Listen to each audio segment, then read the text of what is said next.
Yanti Setiawan dari kelas 10 TKJ 1. Kali ini saya akan membahas mengenai modul 2 Cisco, yaitu IP address dan subnetting. Lanjut saja kita ke materinya. Subnetting. Subnetting adalah upaya atau proses untuk memecah sebuah network dengan jumlah host yang cukup banyak menjadi beberapa network dengan jumlah host yang lebih sedikit. Teknik subnetting membuat jaringan skala cukup luas dan tidak dibatasi oleh kelas-kelas IP kelas A, B, C yang sudah diatur. Lalu ada IP address, class pool, dan classless. Class pool adalah sistem pembagian IP yang menggunakan kelas tetap A, B, C, D, dan E untuk menentukan network ID dan host ID tanpa memperhatikan subnet mask tambahan. Kalau classless adalah sistem yang tidak lagi terikat pada kelas IP tertentu, melainkan menggunakan CIDR, Classes Inter-Domain Routing, untuk menentukan network dan host dengan prefix. Contohnya yaitu 27, 20, dan lain-lain.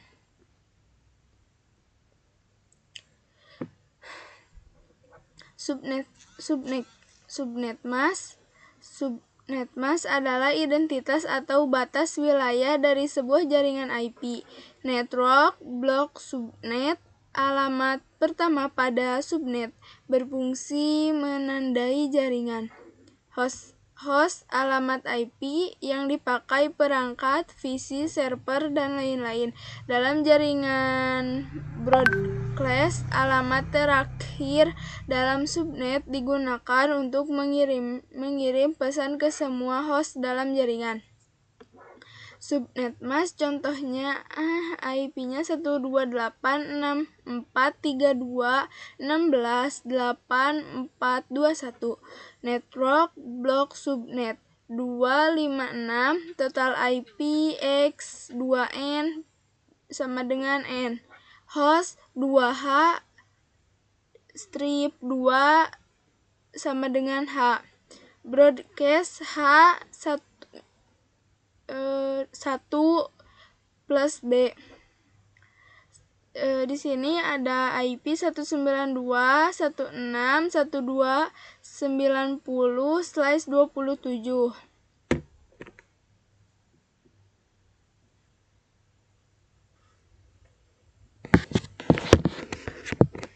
Nah, di sini bisa kita lihat ada router dan 2 switch beserta masing-masing PC, ada lokal kiri dan lokal kanan. Nah, log subnet bisa dianalogikan sebagai beberapa ruangan yang berbeda dalam sebuah gedung. Misalkan ruangan 1 dan ruangan 2, lalu ruangan 3 dan ruangan 4.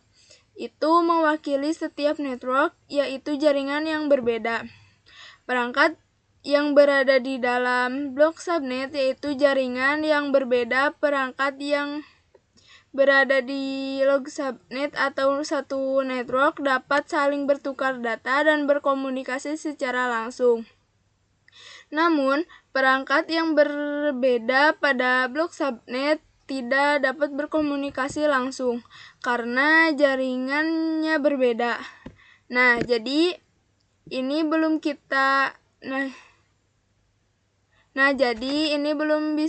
bisa berkomunikasi dengan lokal kanan ya teman-teman.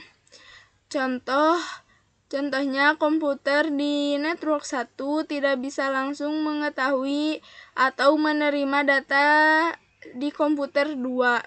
Seperti si siswa di ruangan 1 tidak mengetahui pelajaran di ruangan 2. Untuk menghubungkan perangkat di dalam satu subnet yang sama digunakan switch. Switch berfungsi menghubungkan beberapa perangkat yang berbeda di dalam jaringan atau blok subnet yang sama, agar bisa saling bertukar data satu sama lain. Sedangkan untuk menghubungkan dua atau lebih jaringan yang berbeda, bisa menggunakan router. Router berfungsi sebagai penghubung atau network yang memiliki blok subnet yang berbeda, sehingga perangkat jaringan benar dapat saling berkomunikasi. Nah, di sini kesimpulannya, si switch menghubungkan perangkat dalam satu subnet atau network. Router juga menghubungkan beberapa subnet atau network yang berbeda. Tanpa router, perangkat subnet yang berbeda tidak dapat berkomunikasi secara langsung. Selain router, terdapat teknologi lain seperti routing, switch, film, dan trunking yang digunakan untuk menghubungkan serta mengatur komunikasi antar jaringan.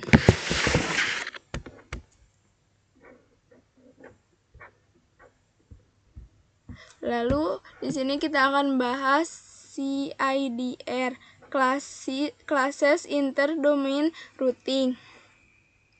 Classes Interdomain Routing atau CIDR adalah metode untuk mengelompokkan dan mengklasifikasikan alamat-alamat IP tanpa mengikuti sistem kelas tradisional seperti kelas A, B, dan C. CIDR memiliki istilah lain yaitu subnetting yang memungkinkan pengelompokan alamat-alamat IP dalam subnet yang lebih besar atau lebih kecil dari yang biasa. Tujuannya adalah mempermudah penulisan dan pengelompokan subnet mask dengan menggunakan notasi lebih ringkas. VLSM, dua variabel leg subnet mask. Sementara itu, variabel leg subnet mask atau VCLM adalah pengembangan lebih lanjut dari konsep subnetting tradisional. Di dalam VLSM, subnetting dilakukan berdasarkan jumlah host yang digunakan untuk setiap subnet, sehingga memungkinkan pengguna subnet yang lebih efisien dari lebih subnetting klasik. Pada VLSM, setiap subnet bisa memiliki ukuran subnet mask yang berbeda, tergantung pada jumlah host serta sesuai dengan kebutuhan masing-masing subnet tersebut. Hal ini memungkinkan untuk pengguna IP address yang lebih efisien dalam jaringan yang besar dan kompleks.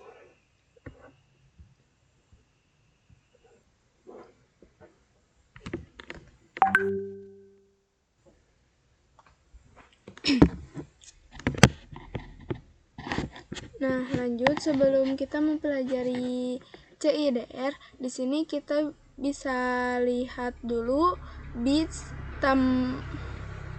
di sini bisa kita lihat dulu 8 bits tambah 8 bits tambah 8 bits tambah 8 bits sama dengan 32 bits. Nah, contoh formal IP-nya yaitu 192.168.1.1. Nah, setiap angka pada IP address merupakan bilangan desimal dengan rentan 0 sampai 255 bits atau slice-nya. Nah, pada penulisan IP address sering terdapat satu angka yang bertanda garis miring atau slice. Misalnya 192.168.1.1 bare bits slice 24. Nah, angka 24 itu disebut break bits yang menunjukkan jumlah bits yang digunakan setiap identitas. Misalkan identitas jaringan network dan menentukan jaringan subnet atau cuma alamat IP-nya, alamat IP dalam jaringan tersebut. Nah, contoh breakbits yang digunakannya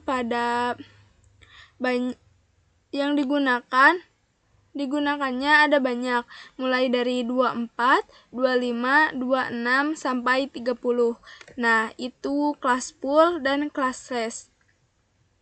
Sebelum ada CIDR, digunakan konsep kelas pool addressing yang membagi jaringan menjadi kelas A, B, sampai E. Kelas A itu jaringan yang sangat besar, dan untuk kelas B itu jaringan yang menengah, untuk kelas C itu jaringan kecil. Katalan jadi local area network. Nah, untuk kelas D yaitu multicast dan yang terakhir kelas E yaitu eksperimental. Saat ini yang paling sering digunakan yaitu kelas A, B, dan C. Sedangkan kelas D dan E itu jarang digunakan. CIDR merupakan konsep kelas addressing yaitu pengamatan IP yang tidak terbentuk pada kelas jaringan dan lebih fleksibel dalam pembagian alamat IP. Konsep CIDR itu digunakan untuk menentukan jumlah alamat IP dalam satu jaringan subnet mask yang digunakan pembagian jaringan yang efisien dan efisien. Dengan CIDR, jaringan dapat menyesuaikan jumlah IP sesuai kebutuhan sehingga pengguna alamat IP menjadi lebih hemat dan efektif. Nah, kesimpulan yang kita bahas barusan, IP address terdiri dari 30 bits yang dibagi menjadi 4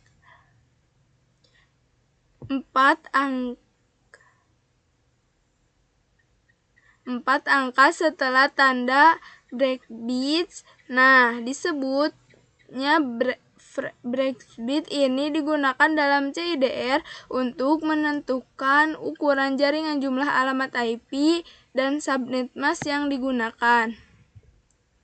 Lanjut. Nah, di sini kita perhitungan CIDR. Kita sudah tahu kan CIDR itu artinya Class Inter-Domain Routing. Nah, di sini adalah metode yang digunakan untuk menghitung prefix atau slice atau jumlah bits pada sebuah IP address. Nilai prefix pada CIDR itu berkisaran dari 0 sampai 32 karena IPv4 terdiri dari 32 bit. IP address memiliki 4 oktet, setiap oktet memiliki 8 bits. Contohnya yaitu 192.168.16.10/25. Pada contoh tersebut, angka prefix 25 yang akan dihitung dalam CIDR rumus dasar. CIDR nilai subnet pada kelas C yang sering digunakan adalah prefix, yaitu nilainya /25 atau 28, /2655, /2732, dan lain-lain. Untuk /25 nilai subnetnya yaitu 28, yaitu menentukan subnet mask prefixnya 25. Nah, berarti 24 bits pertama yaitu 255.255.255. Nah, hubungan dengan kelas IP cara konsep lama yaitu untuk kelas A 255.0.0.0.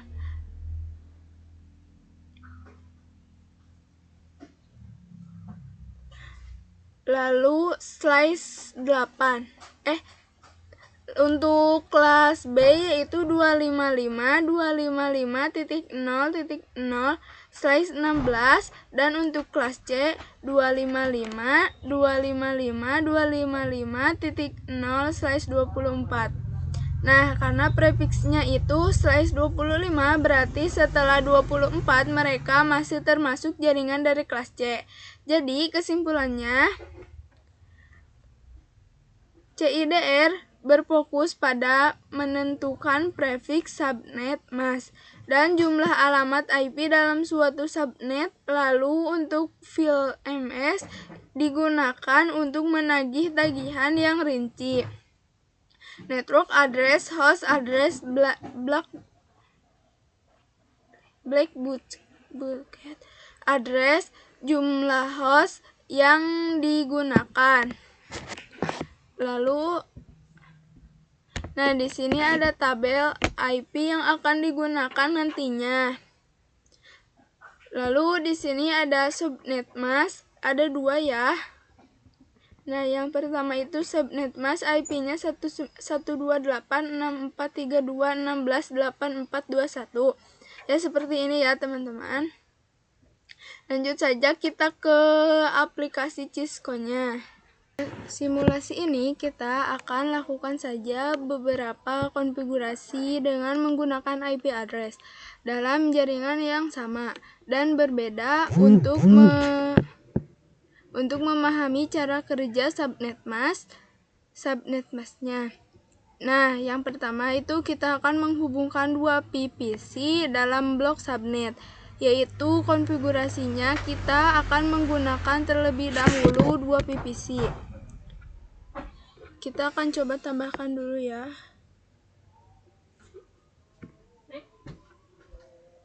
Dua ya.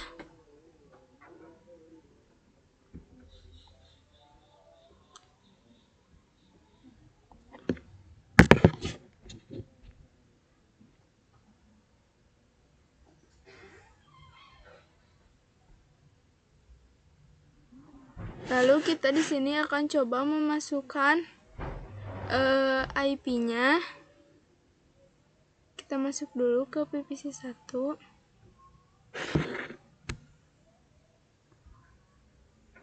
Kita ke desktop, lalu IP konfigurasi. Nah, untuk si IP address-nya itu kita coba masukkan IP-nya 192.16.12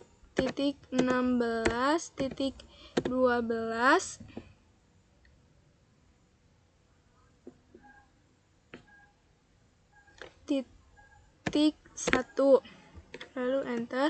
Nah, di sini sudah ada subnet mask-nya. Lalu untuk si 00-nya kita ganti menjadi 224. Lalu untuk ininya tidak perlu diganti ya, tetap default gitu. Lalu kita coba ke PVC 2. Desktop.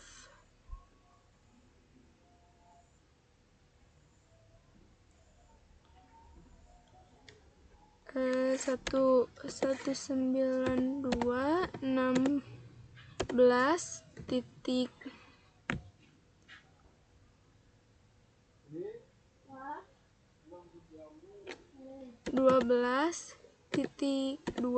Lalu untuk subnet mask-nya kita ubah 224. Sudah.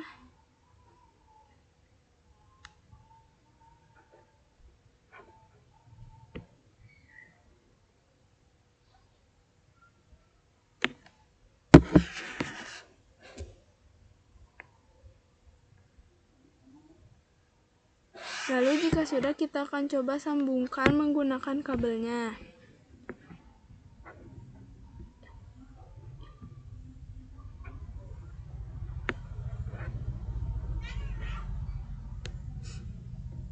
Lalu jika sudah, kita akan coba ping dari si PVC 1 ke PVC 2. Kita ke command from, lalu kita enter dulu ya. Langsung kita ketik ping 192.168. titik 12.1. Kita enter, tunggu dulu.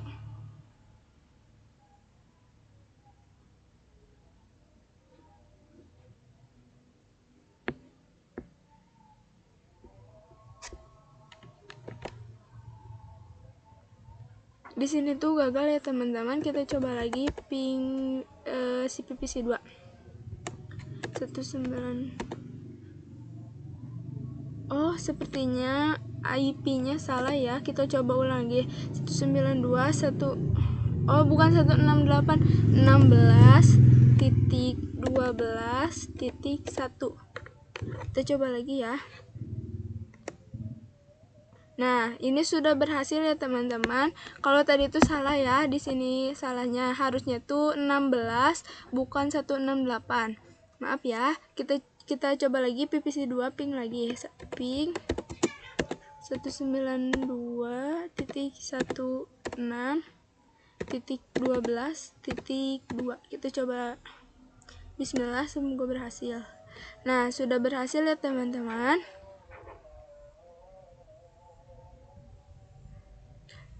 Lanjut, kita akan menambahkan satu switch dan satu router. Kita hapus dulu ya si kabelnya.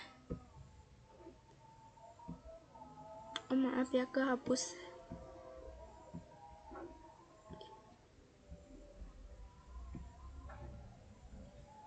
Lalu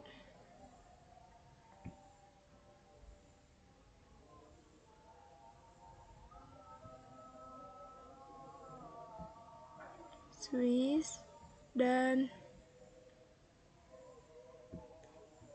router ya.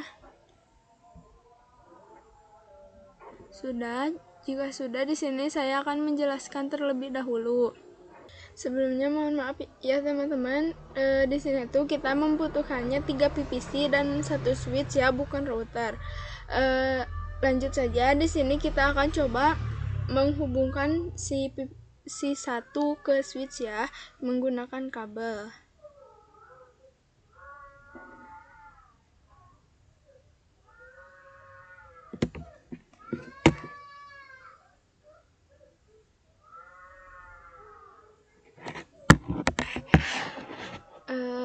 Sebelumnya, maaf ya, sekarang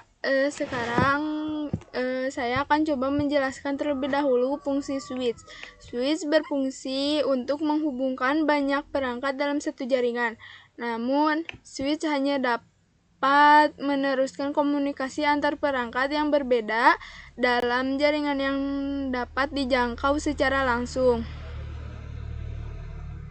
Jika perangkat pada subnet itu berbeda, maka diperlukan router untuk menghubungkan dua subnet tersebut. Langsung saja kita coba sambung-sambungkan ya.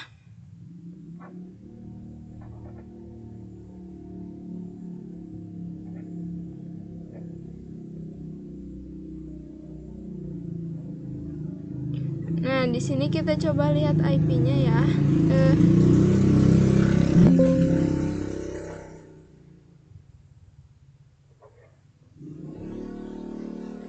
Sudah ada ya teman-teman. Kita coba PVC 2, apakah IP-nya sudah ada? Sudah. Langsung saja kita masukkan IP-nya. 192.1.6.16.12.3. Untuk subnet masknya sama ya, 224. Oke, sudah. Nah, jika sudah, kita akan coba ping di PVC 3 ya. Apakah sudah bisa atau belum?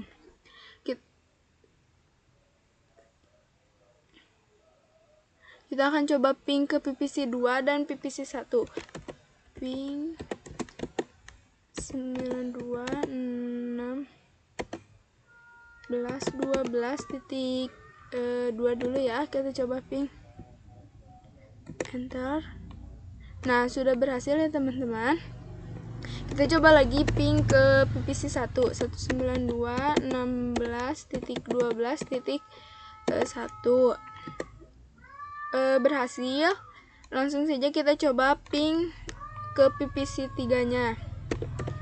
Ping 192.116.12.3. Nah, sama ya teman-teman, berhasil.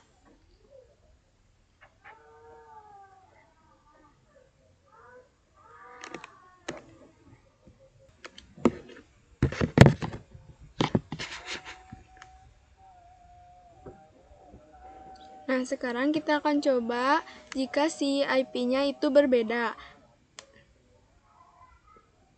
Nah, kan ini tuh untuk si IP-nya tuh sama ya teman-teman. Nah, untuk si IP-nya itu sama ya. Nah, sekarang bagaimana jika si salah satu IP-nya itu berbeda? Sekarang kita coba ganti IP-nya menjadi PPC 3 ini menjadi 334.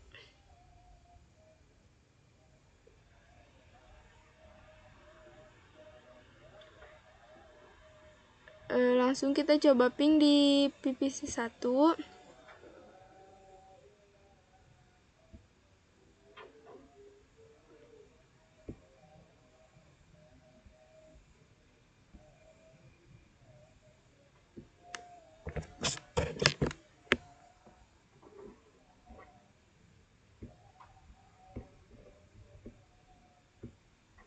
Di comment from. Kita coba ping ke PPC 3. 92.16.12.34. Coba enter.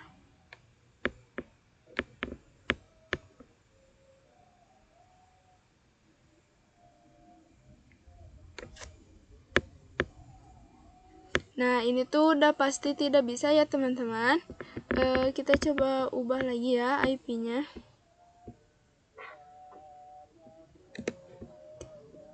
Kita coba ping lagi.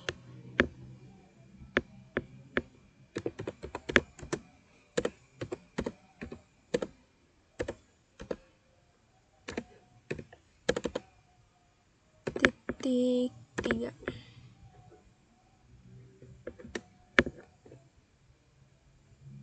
Nah, kalau ini udah pasti bisa ya teman-teman.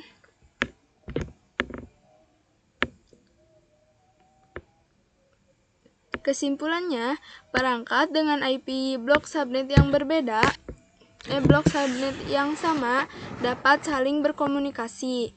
Nah, yang tadi saya jelaskan itu 1, 2, dan 3 itu blok subnetnya sama, jadi bisa saling terkomunikasi antara perangkat satu dan perangkat lainnya. Kalau blok subnet yang berbeda itu tidak dapat langsung berkomunikasi meskipun subnet masknya sama. Jika subnet masknya sama dari PPC 1 sampai 3, tapi IP subnetnya berbeda, itu tidak bisa saling ping atau connect. Jadi, switch digunakan untuk menghubungkan banyak perangkat dalam satu jaringan router. Diperlukan untuk menghubungkan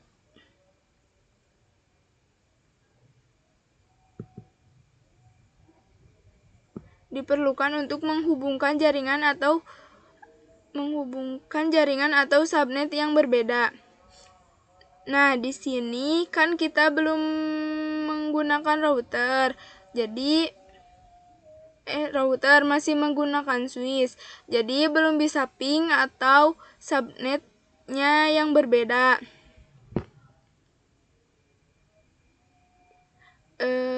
Itu masih belum bisa saling berkomunikasi.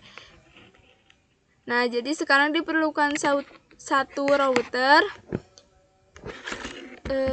Bentar ya.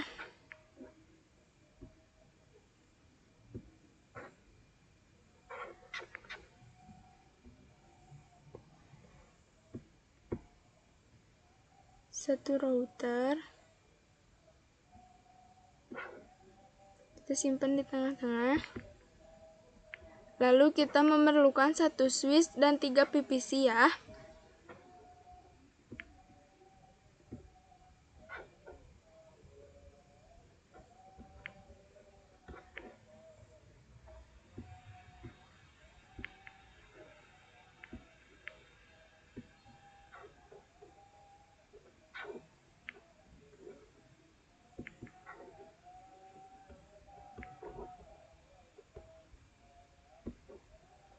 Nah, sekarang kita akan coba hubungkan ya teman-teman menggunakan kabel.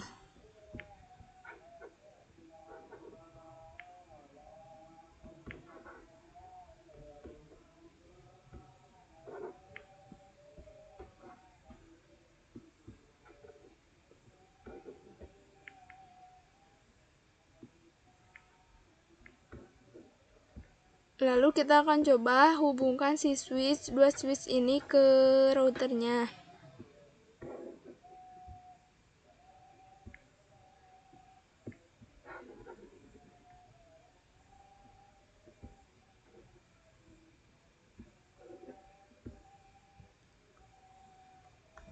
Lalu kita akan coba masukkan IP-nya di PVC. Kita ubah dulu ya namanya biar 123.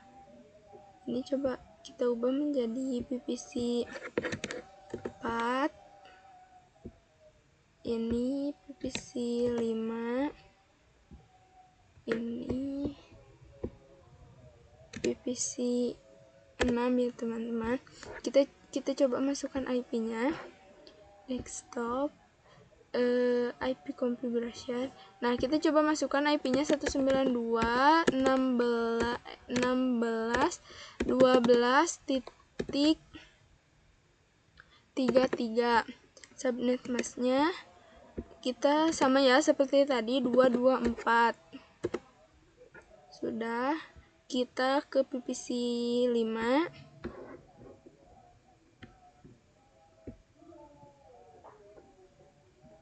Satu 334. Kelebihan ya 34, maaf. Sama ya seperti tadi 224.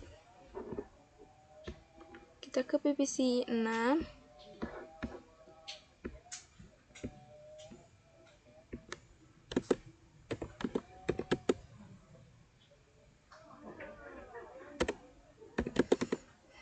Titik 35 224. Nah, jika sudah seperti ini, kita akan coba ping ke si dari salah satunya ini ya, dari PVC 4 ini. Kita coba ping ke PVC 5. Ping 192.16.12.34 dulu ya. Nah, sudah berhasil. Sekarang kita coba ping lagi ke PVC yang satunya lagi. 35 ya. Ping 192.16.12.3. Maaf ya, bingung.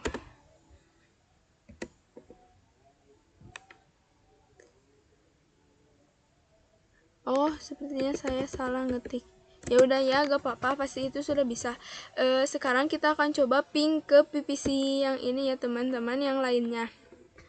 Ping 192 1 PVC ke IP yang berbeda, 116.12.1. Kita akan coba ping.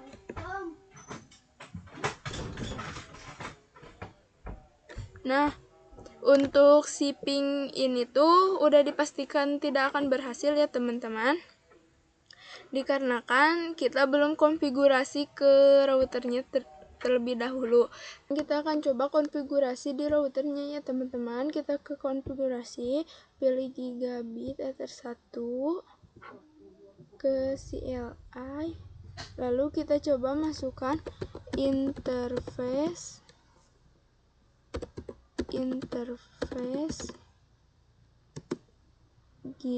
G0/0, enter, lalu masukkan IP address 192.16.30, enter, invalid.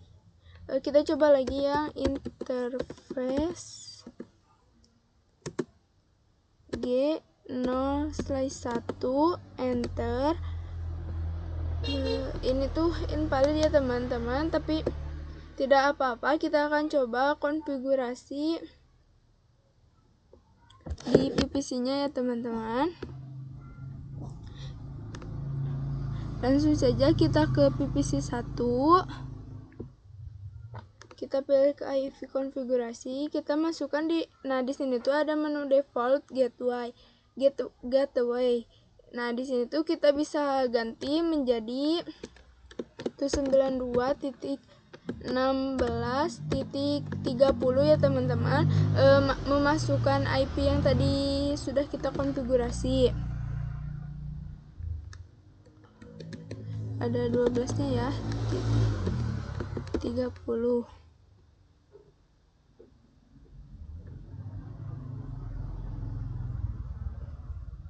Lalu kita ke PPC 2. Ini PPC 3 ya. 192.16.12.30 sama ya teman-teman. PPC 2.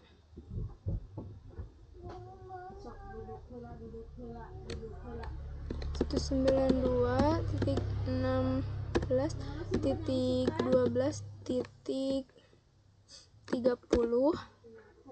Sudah, langsung kita ke si PPC yang sebelahnya ya, di PPC 4. Nah, di sini tuh gateway-nya tuh 192.16.12.62 ya teman-teman. Dan yang lainnya juga sama, PPC 2 192.16.12.62. PPC 3 ya, satu lagi 192.16.12.62. Udah. Nah, sekarang kita akan coba ping PPC 1 ya teman-teman. Command from. Nah, di sini kita akan coba ping 192 16 12 62.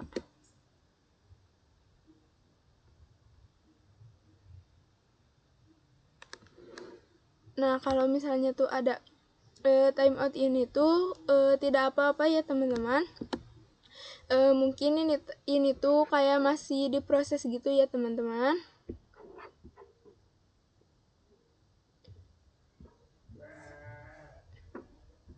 Langsung mungkin cukup sekian. Pembahasan modul IP address dan subnetting dari saya. Mohon maaf jika ada kekurangan. Terima kasih. Wassalamualaikum warahmatullahi wabarakatuh.